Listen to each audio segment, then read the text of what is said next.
பார்த்து கொத்தவரங்காய் பொரியல்.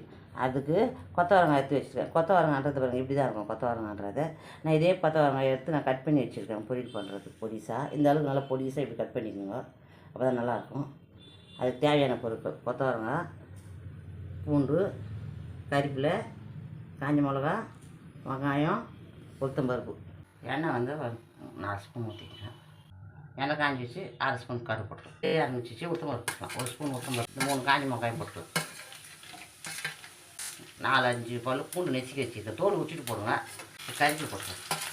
வெங்காயம் 2 கட் பண்ணி வச்சுருக்கேன். இது போட்டுக்கலாம். காயை கட் பண்ணுறதுக்கு முன்னே வாஷ் பண்ணிவிடுங்க. நான் கட் பண்ணுறதுக்கு முன்னே நல்லா கழுவி இந்த மாதிரி வச்சுருக்கேன் பாருங்க. அப்படியே போட்டுருவேன். உப்பு 1 ஸ்பூன், சின்ன ஸ்பூன் எப்படி பண்ணுங்க. 3 பீஸ் எடுத்து நல்லா தேங்காய் பல திருவி வச்சுருக்கேன் நான்.